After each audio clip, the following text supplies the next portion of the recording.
you tell the child that it's perfectly all right to cry, it's perfectly all right to feel terrible, it's perfectly all right to feel scared. Most boys are told, hey, you can't feel scared. You're a boy. Are you scared of the dark? Come on, go on. Go to the roof alone. Hello, everyone. You know? I'm Zainab Selvi, and I have the great honor to be on stage with India's biggest movie star, Aamir Khan. Thank you.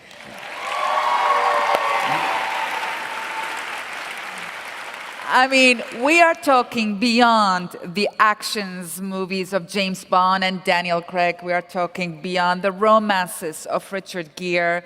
We are talking beyond the charms of George Clooney. We are talking, ladies and gentlemen, above and beyond all of that, a man who has been acting since the age of 9, who has conquered the hearts of 600 million. Yes, 600 million Indians. This is half of the Indian population. This man has done it. Unbelievable. And in 2012, he surprises India, he surprises the world with launching a new TV talk show, Satyamev Jayate, that tackles social issues, taboos, heads on. I mean, you just put yourself out there.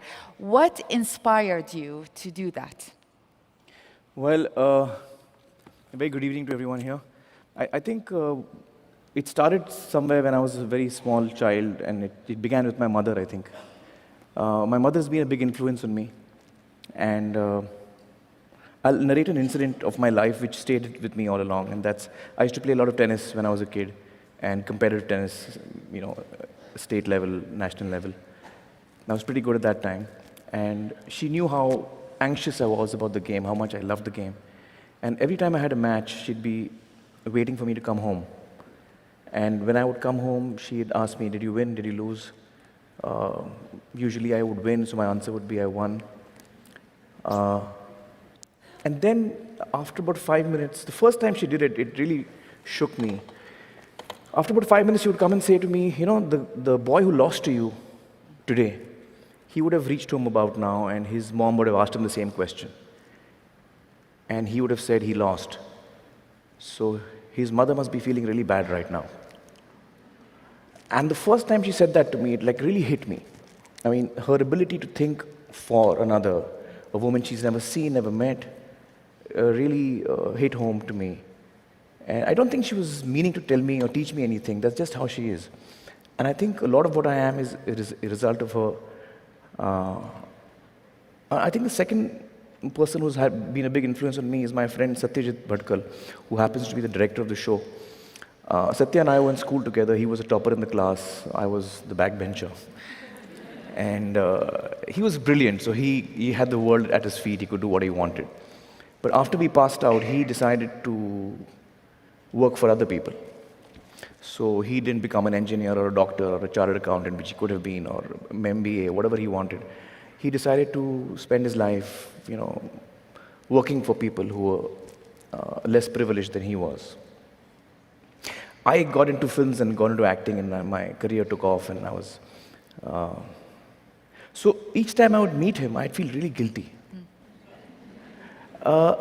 I mean, I wasn't doing anything wrong. I was doing what I loved doing.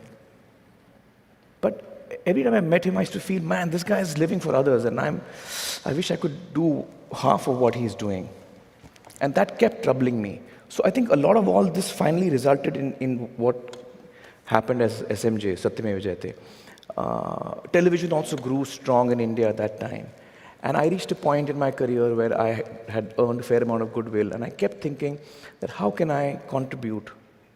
You know, you wake up in the morning, you read the papers, and you read about injustice, you read about poverty, you read about people who are less privileged than you, and you want to really do something about it. I think most of us feel that way, and we don't know what to do. And I felt that for a number of years. And then I realized that I should do what I know best, and which is storytelling. And I should use the strength of storytelling to try and change minds and try and, you know, enrich perhaps the discussion on certain issues that we face as a society. And I saw that no one's really doing it on that kind of a scale, on a public platform. And I thought if I combine the strength of TV with the goodwill that I've earned, and we try and actually combine journalism, investigative journalism, and storytelling. So we really research each topic and then bring it to the country of India and share what we have learned with the people and hope that we can transform minds, hearts. I always felt that there are two ways of bringing about change. One is top-down, when you make laws and you tell people to follow them, or you make policies and you expect people to follow them. And the other way, and sometimes it works, but sometimes, a lot of times it doesn't. I think the other way is a longer route, but I think that is what we've chosen to do. And that is to reach out to people's hearts. Not with anger, but with love. And try and transform minds at a young age. Yeah. Let's take a look at, let's give the audience a look at your first show, actually. Okay. If we may. कन्या भ्रूण हत्या, सभ्य समाज का एक काला सच। कई doctors इस मौत के व्यापार में भागीदार हैं। इस ऑर्गेनाइज्ड क्राइम का पर्दाफाश करने के लिए खुफिया कैमरे और पक्के इरादे के साथ निकल पड़े दो जाबाज पत्रकार, मीना शर्मा और श्रीपाल शक्तावत। और जो सच सामने आया वो दिल दहला देने वाला था। डॉक्टर्स पैसों की खातिर कोप में ही लड़कियों की हत्या करने को तैयार थे, जिनकी करतूत खुफिया कैमरे में कैद कर ली गई। 13,000 किलोमीटर का सफर तय करके हिंदुस्तान के 40 शहरों के 140 डॉक्टर्स पर किया गया ये स्टिंग ऑपरेशन नेशनल टेलीविजन पर भी दिखाया गया। जान को जोखिम में डालकर किया गया ये स्टिंग ऑपरेशन क्या कन्या भ्रूण हत्या के गैरकानूनी सिलसिले को रोक पाया? Now, that was your first show. That is not an easy topic. What triggered you to choose this one? Well, I'm not quite sure why we chose this one in particular, but I felt that initially we had researched 4 topics. One was female feticide, and one was public health. The other was child sexual abuse. And so for some reason, I think we instinctively stuck with female feticide as our first episode. I also feel it's a huge problem in India, first of all, and it also connects with people on a very gut level. We chose to put the show forward not as a woman's problem, but as a mother's problem. You see, what we try to do is when we get the information that we have, we try and put it to people in a manner that, gets them emotionally. So I don't start the show by saying, today we're going to talk about female feticide. I start the show by saying, I've often asked people who the most important person in their lives is, and usually people say my mother, and I feel the same. And I talk about motherhood and get people into a certain emotional state. And then I say, well, let's take a look at how we're treating our mothers today.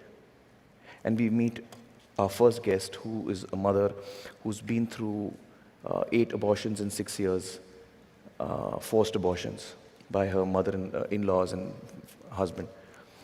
And so when you're looking at her and you're hearing her story, you're looking at a mother and what a mother goes through, and then of course what a woman goes through when she's forced to go through an abortion.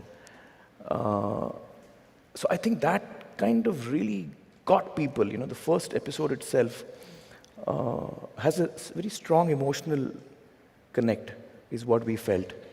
And that's why I think we chose female feticide as our first episode. And you'll be happy to know that, in 2011 was when the episode aired. And before that, the census that was carried out had a certain numbers. It was, the national average was 914 girl childs against 1,000 boys born every year. And it was sliding. Is sliding alarmingly, and certain states like Rajasthan and other states, Maharashtra, were very bad. 890, 880, per 1,000 boys. You'll be pleased to know that these 2 states have revealed their numbers today after 3 years, Rajasthan and Maharashtra. And in both these states, the ratio has gone up by 50 to 60 points. So it's now around 950 to 1,000 boys. Wow, wow, wow. And I believe it's a combination of the show, which is reaching out to millions of people and talking to them, emotionally. And it's also the governments, the Rajasthan government and the state government of Maharashtra really acted very, very dynamically. And it's a result of all of this, I think. And people actually reacting to it and deciding that they don't want to do this anymore, a lot of them. Now, it is illegal in India. Well, abortion is legal, but sex-selective abortion is illegal. And that itself is strange. I mean, in the US, I don't think there's a law in which you cannot ask your doctor what the sex of the baby is going to be.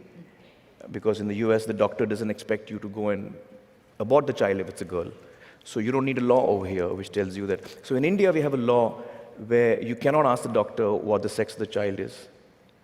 And the doctor is not allowed to tell you. So both the doctor and the parents could be in jail if they ask the question and that question is answered. Now this law is actually, it tells us what we are. This law is needed for us, unfortunately. Otherwise, in other societies, you don't need this as a law. Usually you celebrate. I have a girl. Yeah. There's another law we have in India where as a criminal, you can't stand for elections. You need a law for that. I mean, it's sad. What I'm saying is sad. It's like black humor, because if a criminal stands for elections anywhere in the world, he won't get a single vote. But in India, we have to have a law because as Indians, we've in the past seen that we do end up voting for criminals. So we need to have a law which tells us you can't stand for elections if you're a criminal. So you see, these laws actually tell us also a lot about what we are.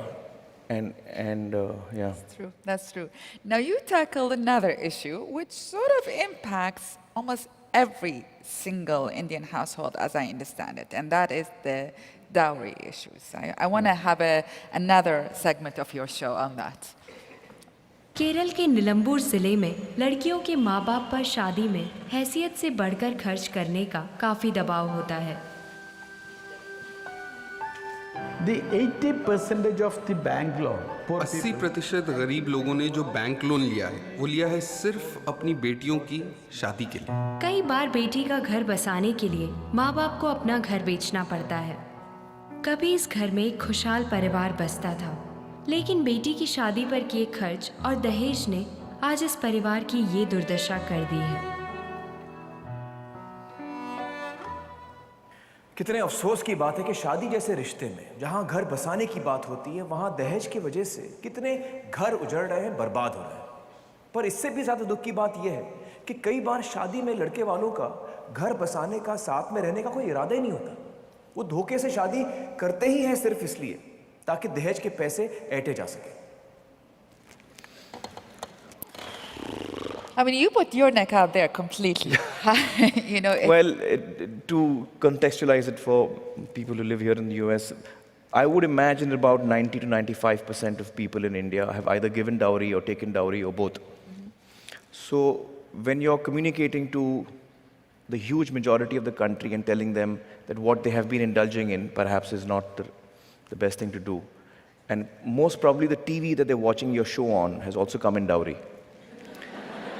So you have to, which is why it is so important for us to communicate this with love.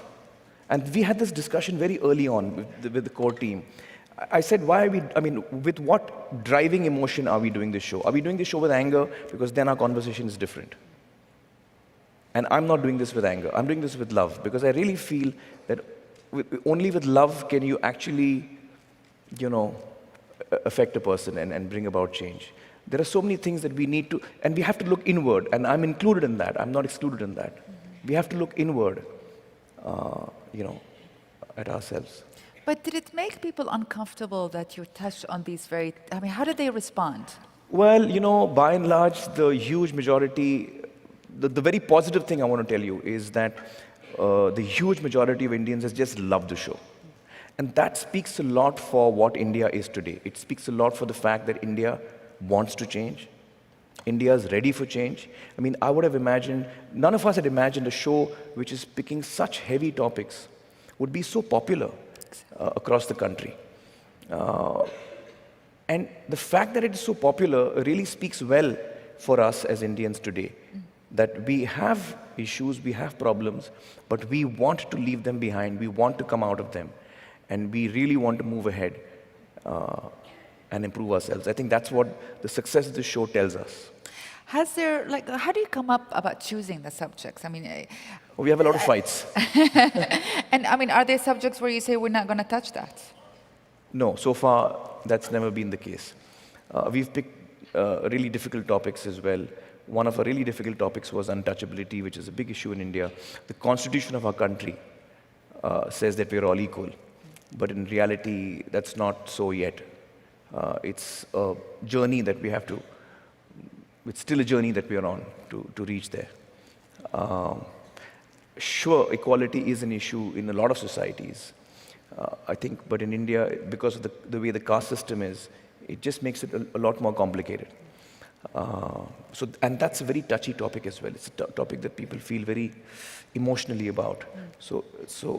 And 15% of India, roughly 15% of India is Dalit, which is the untouchable caste. And so therefore 85% is not Dalit.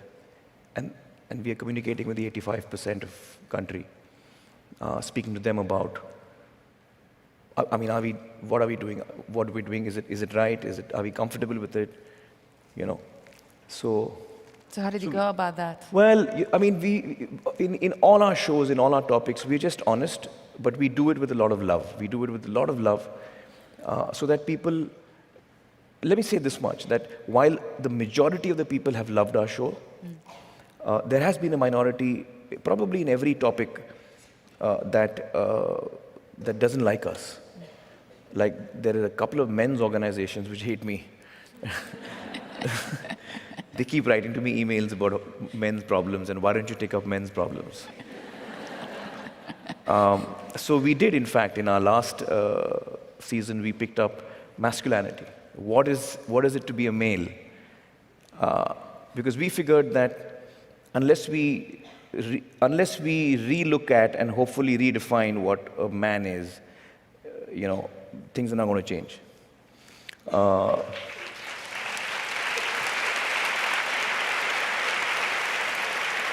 So women have changed, women are changing, but men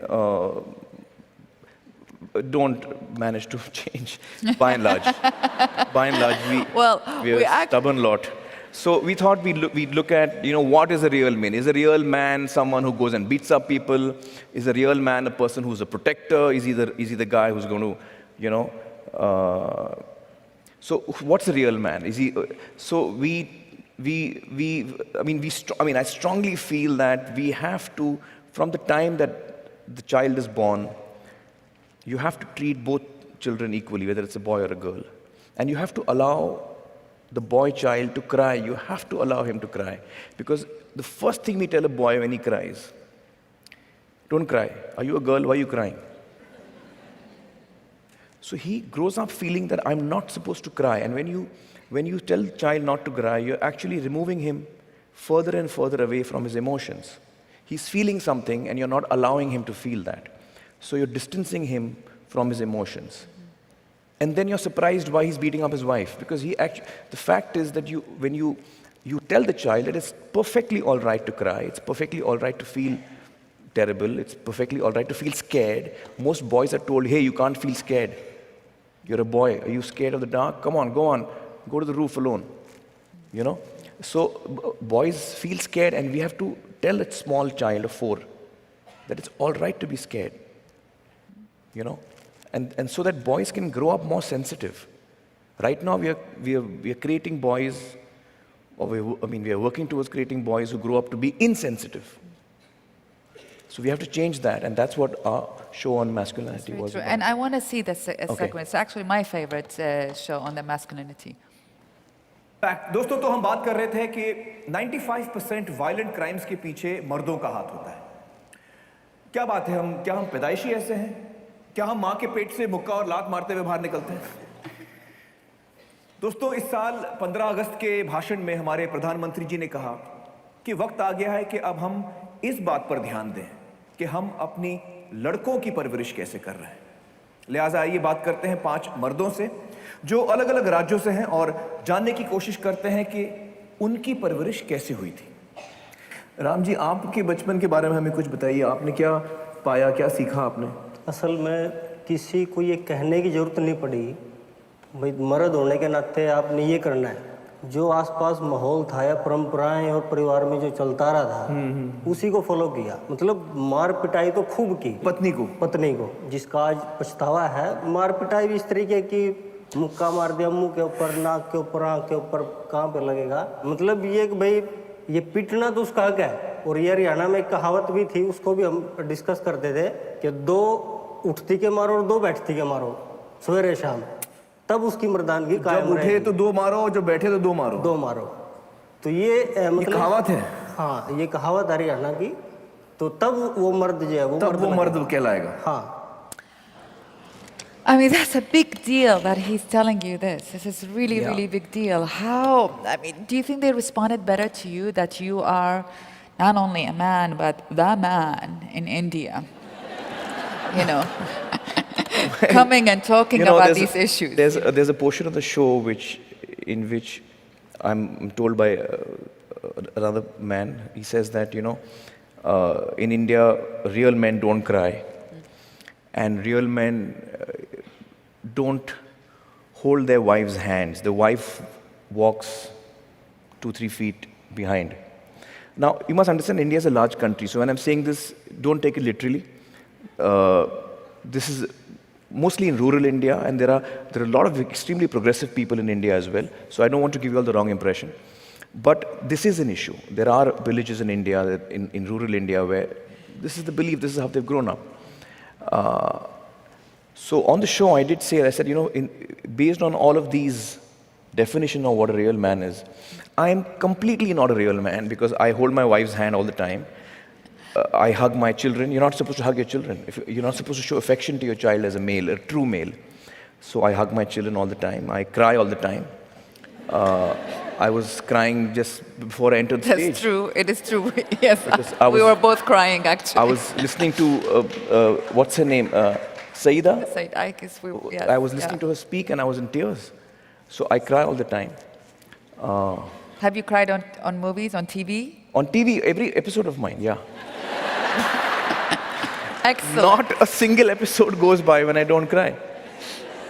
And it's not only during the show itself, it's even when I'm researching it. You know, when you're researching these topics, it takes days for us to go through all the material we collect.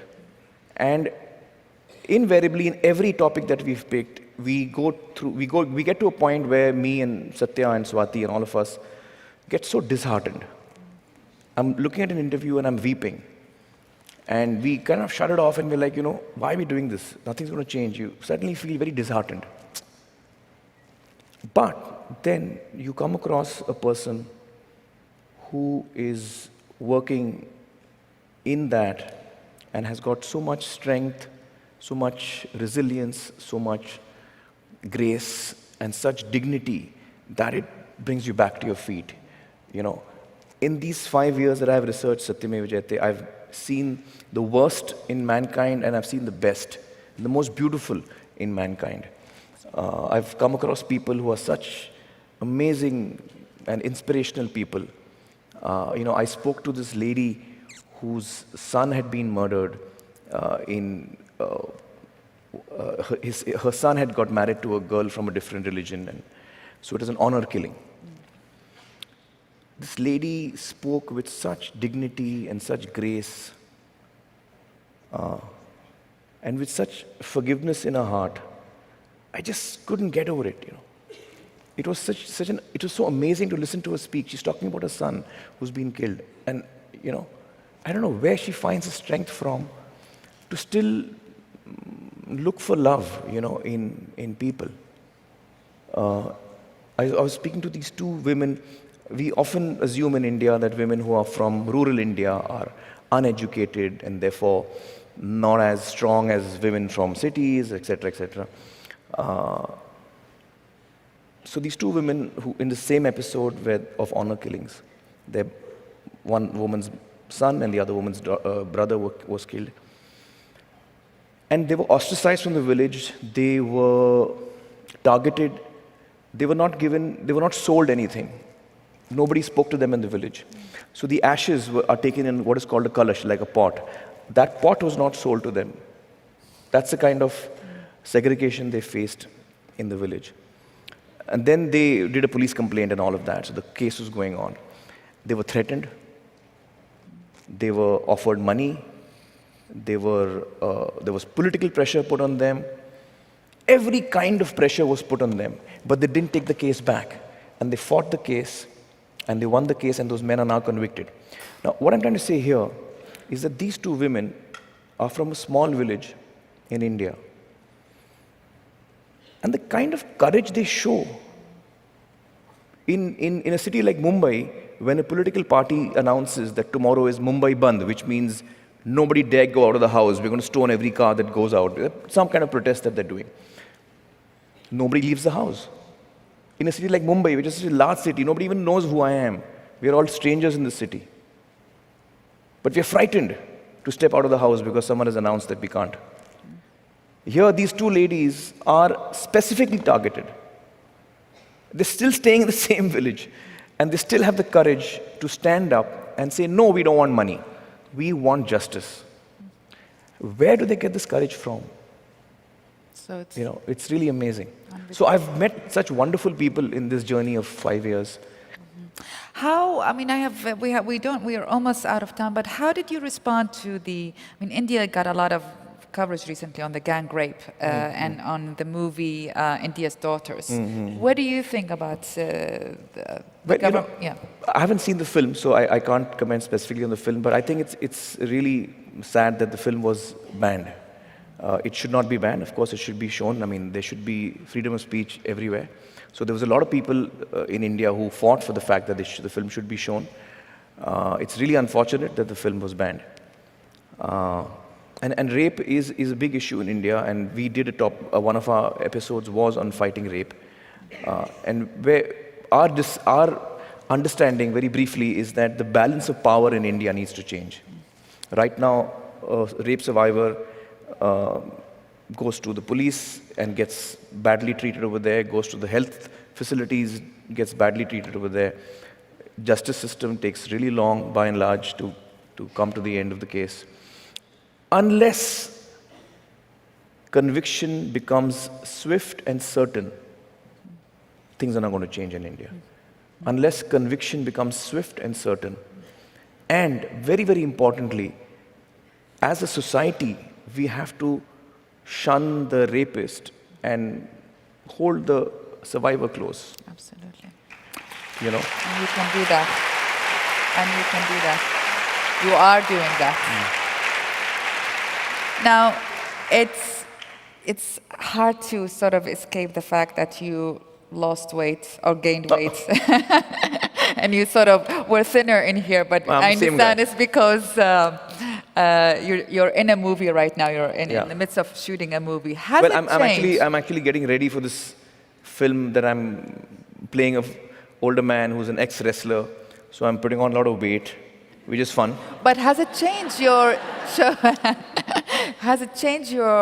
choices of stories as a star, as a movie star? Not really. I wouldn't say it has changed my choices as an actor, but quite naturally I get attracted to films because of who I am. So this film that I'm doing, for example, it's called Dangal, which means wrestling, and the story is about this wrestler who has a dream to win a gold medal, an international gold for his country.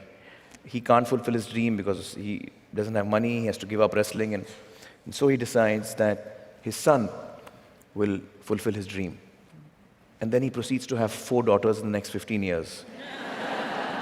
So the story is about his daughter fulfills his dream. Yeah. And exactly. Well, Aamir, you could have easily rested in the limelight, and yet you took, I mean, with courage and with integrity and with love and inspiration, you just went ahead and inspired, you know, half of India's population. This is a huge deal and inspiring all of us here in America. So, chapeau to you. Thank you. Good luck. Keep going. We are all behind you. Thank you so much. Thank you, thank you, thank you.